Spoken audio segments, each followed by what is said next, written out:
안녕하세요. 저는 부산에 사는 50대 후반의 여자입니다. 저는 몇 년 전까지 변호사 생활을 하다가 현재는 어느 대학교의 법학과 교수인데요.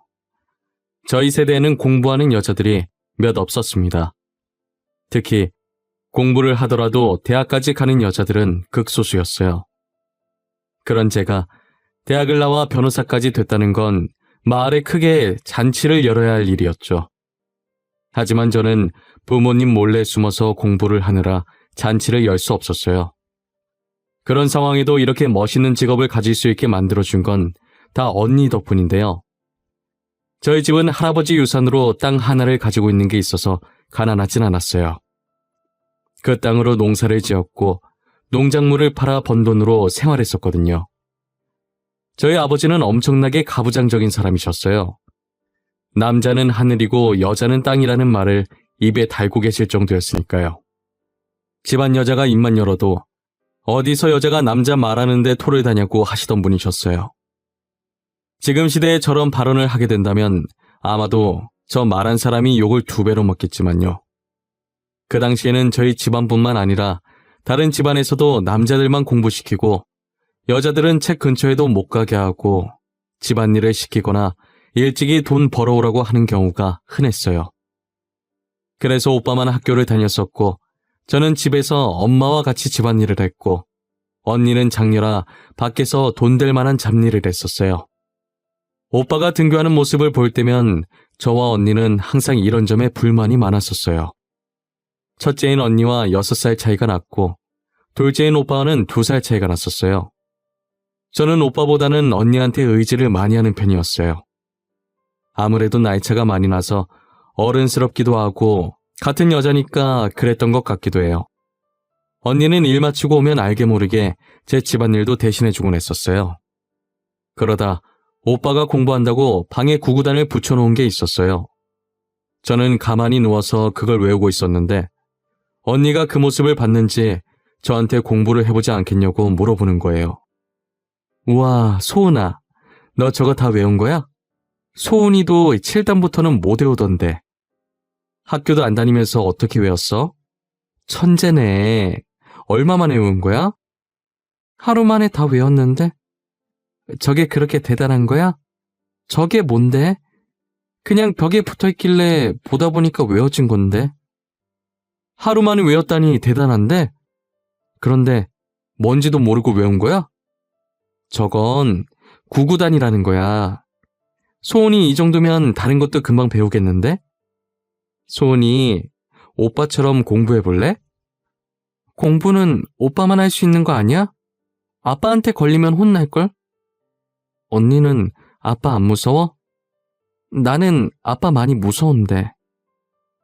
나도 아빠 무서워. 그래도 걸리면 언니가 다 막아줄게. 언니가 대신 혼날 테니까 소은이 공부해볼래? 이렇게 두기엔 아까워서 그래. 저는 아빠가 무서워서 언니의 제안에도 선뜻 하겠다는 답을 못하겠더라고요. 솔직히 곁눈질로 오빠 책을 보면 재밌어 보이긴 했어요. 하지만 제가 정말 공부에 재능이 있는지 아니면 단순히 오빠만 할 수 있는 거라 호기심이 생긴 건지 확신이 서지 않았었어요. 저는 언니의 계속되는 설득에 공부를 시작해보겠다고 했어요. 언니는 밖에서 벌어온 돈으로 몰래 제가 공부할 수 있게 도와줬어요. 책을 사놓으면 들킬까봐 오빠가 쓰던 책을 쓰기도 했고 언니가 새 책을 사주면 집에서 멀리 떨어진 곳에 보관해 놓기도 했어요. 저는 그렇게 언니의 도움으로 몰래 아버지의 눈을 피해 공부할 수 있었죠. 덕분에 법학과로 유명한 4년제 대학까지 갈 수 있었어요. 그리고 언니는 이제 제가 성인이니 저와 함께 나가 살겠다고 부모님에게 선전포고하고 저를 데리고 나와 앞으로 저보고 살 집이라면서 그동안 모은 돈으로 원룸을 하나 구해주었어요.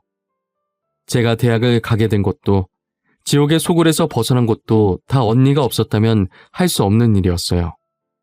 그런데 이제 저는 언니와 살 줄 알았는데 언니는 제게 원룸만 구해주고 자취를 감췄더라고요.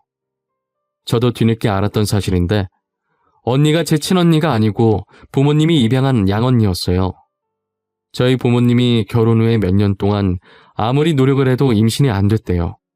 그래서 보육원에 가서 언니를 입양해 왔는데 언니가 저희 집에 오고 몇 년 뒤에 그렇게 노력해도 안 되던 자연임신으로 오빠와 제가 생겼었대요. 안 그래도 가부장적인 집안에 친자식인 저한테도 집안일을 이렇게 시키는데 친자식도 아닌 언니한테 얼마나 못살게 굴었겠어요. 언니는 고된 집안일에 당장이라도 파양하고 집을 나오고 싶었는데 제가 아직 많이 어려서 계속 언니 눈에 밟히더래요. 자신을 친언니라고 생각하고 잘 따르던 제가 신경 쓰여서 성인이 될 때까지만 자기가 지켜주겠다고 생각한 것이죠. 그래서 제가 성인이 되고 집을 나오자마자 엄마한테 파행해달라고 했다고 들었어요. 그 뒤로는 언니가 어디로 사라졌는지 아무도 모른다고 하더라고요. 졸업까지 한 학기 남긴 채 그 사실을 알게 되었고 충격에 학업이 손에 잡히지 않았었어요. 하지만 제가 여기서 포기하면 그동안 언니가 노력했던 건 모두 수포로 돌아가기 때문에 저를 위해 버텨준 언니를 생각하며 남은 학교 생활을 무사히 마쳤습니다. 저는 대학을 졸업하고 유명한 로펌의 엘리트 변호사가 되었어요. 중요한 사건은 전부 저한테 맡기고 싶어 할 정도로 제 실적은 좋았어요. 그러다 같이 일하던 친구의 소개로 남편을 소개받았는데 사업하는 남자였어요. 저는 예전에도 그렇고 지금도 그렇고 사업하는 남자가 세상에서 제일 싫었어요. 그래서 저는 소개를 절대 안 받으려고 했는데 친구의 한마디에 어쩔 수 없이 나가게 됐어요. 소은아, 너 남자 소개 안 받을래? 사업하는 남잔데 집안도 되게 탄탄한 것 같더라. 어때? 진지하게 말고 그냥 가볍게 만나봐. 싫어.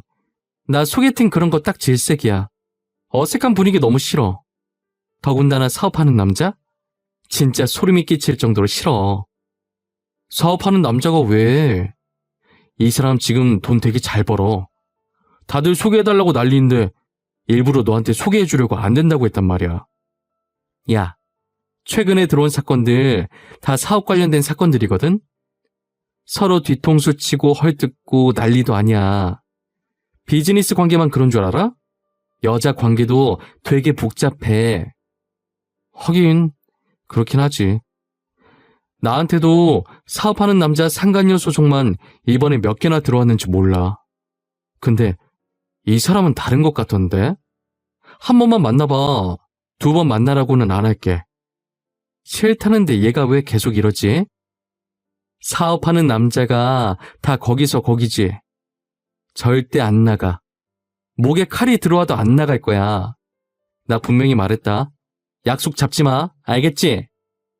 소은이 네가 이번 소개팅만 나가주면 지금 네가 맡고 있는 사건 하나 내가 대신해줄게. 어때? 너 어제도 사건 많아서 밤샜다며. 나름 괜찮은 조건 아니야? 싫음 말고. 그 당시 사업 관련 사건들이 많았는데 서로 뒤통수 치고 헐뜯고 난리도 아니더라고요. 비즈니스 관계뿐만 아니라 여자 관계도 되게 복잡했고요. 그래서 그런 사건들을 자주 보다 보니 자연스럽게 사업하는 사람들에게 반감이 생기게 되었죠.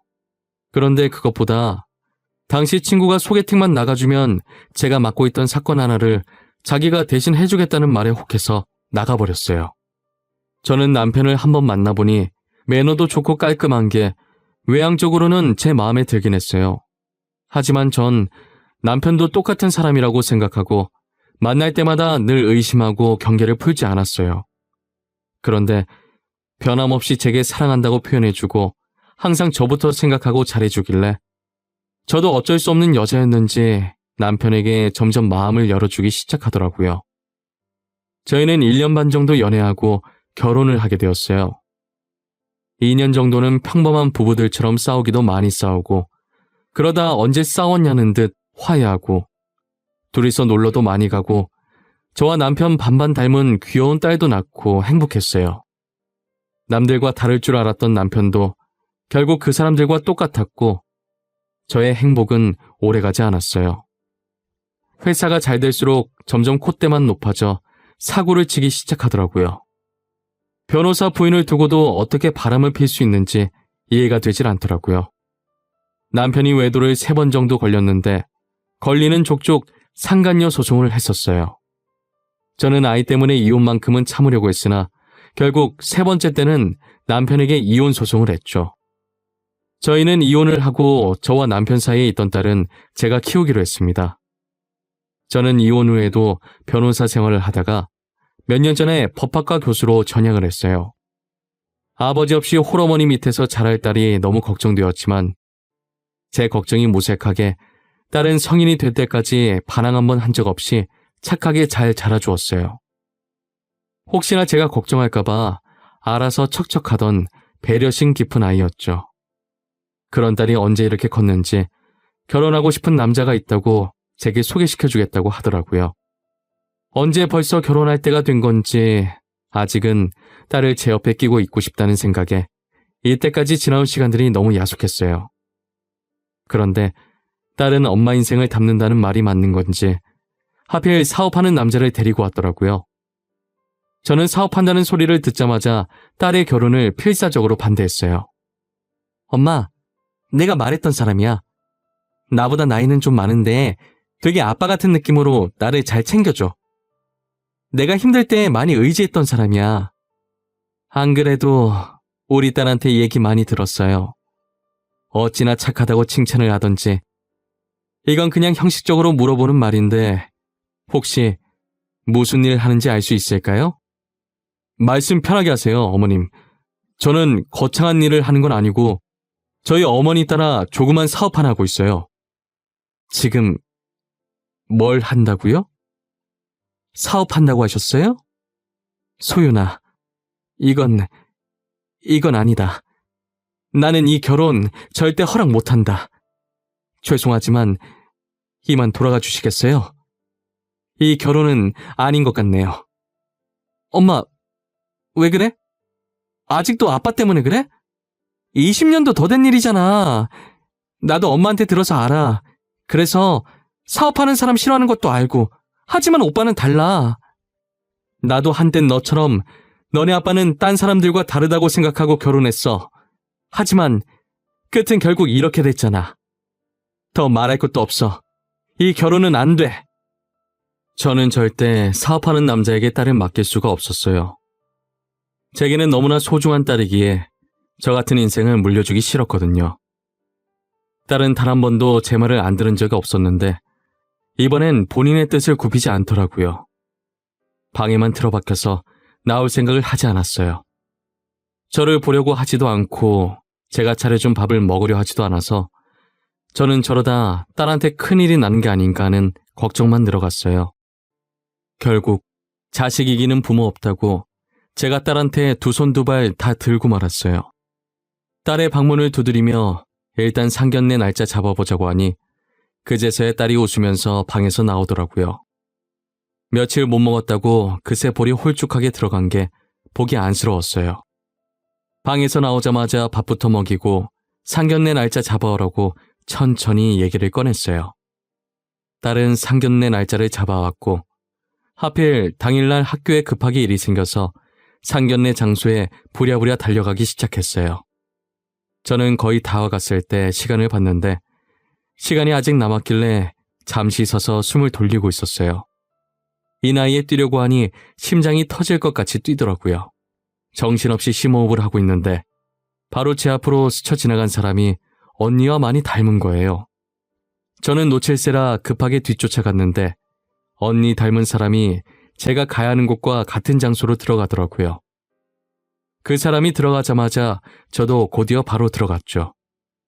딸은 그런 저를 보면서 어떻게 둘이 같이 들어오냐고 물어보더라고요. 어떻게 두 분이 같이 들어오세요? 오다가 만나셨어요? 두 분 만나신 적 없을 텐데 어떻게 사돈인 걸 딱 알아보셨지? 사돈이라고? 이분이 안사돈 되실 분이야? 내가 아는 사람이랑 닮은 것 같아서 뒤쫓아왔는데 여기로 들어가시더라고. 딸과 제가 대화하는 소리에 언니를 닮은 사람이 뒤돌아서 저를 쳐다보더라고요. 가까이서 보니 눈 밑에 있던 점이 언니라는 걸 확인시켜줬어요. 언니도 저를 보고 알아본 것인지 많이 놀란 표정이더라고요. 너 소은이 맞아? 진짜 우리 소은이야? 어떻게 여기서 이렇게 만나. 내가 그러고 가서 미안하기도 했고 그동안 어떻게 컸을까 너 생각 엄청 많이 했어. 언니, 이거 꿈 아니지? 나 혼자 놔두고 어디 간 거야? 내가 얼마나 찾았는데. 대학 졸업할 때까지 매일 돈만 보내주고 연락은 한 번 없고 진짜 너무했어. 언니가 미안해. 그래도 이렇게 훌륭하게 잘 컸네. 변호사 하다가 지금 교수라면서. 장하다 장해. 혼자서 딸도 어쩜 저렇게 참하게 잘 키웠니? 너도 이제 많이 늙었다 얘. 언니가 할 말은 아니지. 언니는 나보다 더 쭈글쭈글하구만.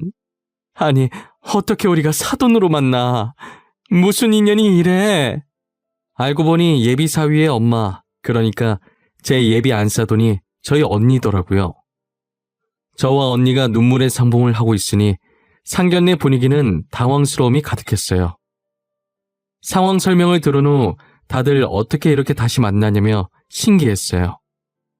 언니는 이미 파양한 상태라 원래 저랑 피가 섞인 게 아니었으니 다행히 딸과 사이가 결혼을 한다고 해도 법적으로 아무 문제가 될 게 없더라고요.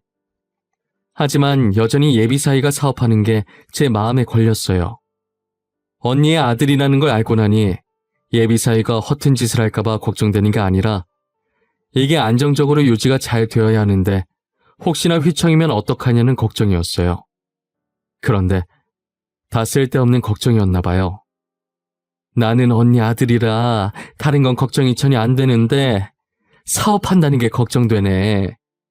사업이라는 게 쉬운 게 아니잖아. 계속 잘 될 때만 있는 것도 아니고 말이야. 어머니께서 어떤 걱정하시는지 잘 알아요. 하신 말씀도 다 맞고요. 저 소윤이 절대 굶길 일 절대 없어요. 그만큼 제 사업 자신 있다는 말이고요. 우리 아들 이래봬도 사업한 지 오래됐어. 20살 때부터 내가 운영하던 회사 물려받았는걸. 그런데 아직까지 이렇게 잘 지키고 있잖아. 너무 걱정하지 마. 이제 자기 나름 노하우도 생긴 앤데. 그래, 그렇다면 다행이고. 그냥 내 기우라고 생각해줘. 내가 워낙 쓸데없는 걱정을 많이 하는 편이라 그래. 걱정하지 마세요. 저희 회사 휘청에도 저 도와주실 분 많아요. 제가 그동안 여기저기 베푼 게 많거든요. 지금 저한테 은혜 갚겠다고 줄 서신 분만 해도 한 트럭이에요. 그래도 예비 사이가 인맥 관리를 잘해서 회사에 투자하려고 하는 투자자들이 많아서 다행이었어요. 그리고 얘기하다 보니 알게 된 것인데 사위가 하는 사업이 자선 사업이더라고요. 좋은 일 하는 것이었는데 제가 사업이라는 소리에 눈이 돌아버려서 제대로 들으려고 하지도 않고 무작정 반대부터 하고 본 것이었어요. 정말 민망해서 예비사위 볼 낯짝이 없더라고요. 딸도 결혼하면 예비사위 따라서 봉사도 많이 하고 기부도 많이 할 것이라고 하더라고요. 저도 봉사할 때 같이 가겠다고 불러달라고 했어요. 지금 저희 딸과 예비사위는 결혼 준비하느라 눈코 뜰 새 없이 바쁘게 지내고 있는 것 같더라고요. 아직 결혼까지 1년 정도 남았는데 뭐가 그렇게 급한지. 둘을 보고 있으면 하는 짓이 똑같은 게 웃겨서 웃음만 납니다. 언니와 저는 결혼 빨리 하라고 했는데 딸과 예비 사이는 잘 맞는지 동거부터 해봐야 한다면서 1년 정도 동거를 하고 결혼하겠다고 하더라고요. 저희는 그 말도 맞는 것 같아서 그러라고 했어요. 솔직히 같이 살아봐야 이 사람이랑 평생 살 수 있는지 알 수 있는 거잖아요. 저와 언니는 자식들이 알아서 할 거라고 생각하고 손 놓고 뒷짐만 지고 있어요.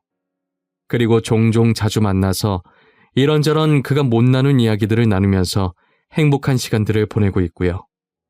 언니도 저처럼 이혼해서 아들을 혼자 키웠더라고요. 그렇게 떠나고 평범한 남편 만나 결혼하고 언니가 사업을 시작했었는데 그게 대박이 났나 봐요. 그런데 남편이 언니 덕분에 돈맛을 보더니 다니던 직장도 그만두고 호시탐탐 언니가 가지고 있던 돈을 탐내고 있었던 거죠. 언니는 다행히 눈치가 빨라서 뒤도 안 보고 이혼을 했고요. 그래도 예비사이가 언니를 많이 닮았더라고요. 남을 많이 도와주려고 하고 제 딸을 챙기는 모습을 보니 영락없는 저희 언니였어요.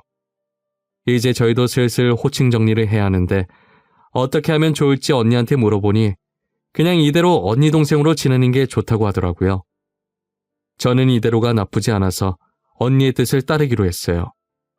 저는 더도 말고 덜도 말고 딱 지금처럼만 언니랑 건강하고 행복하게 지내고 싶어요. 언니 덕분에 제가 이런 삶을 살 수 있게 됐는데 이걸 다 어떻게 보답을 해야 할지 모르겠네요. 지금부터 천천히 은혜를 갚아나가려고 해요. 지금까지 제 이야기 들어주셔서 감사합니다. 다들 좋은 일만 가득하시길 바랄게요.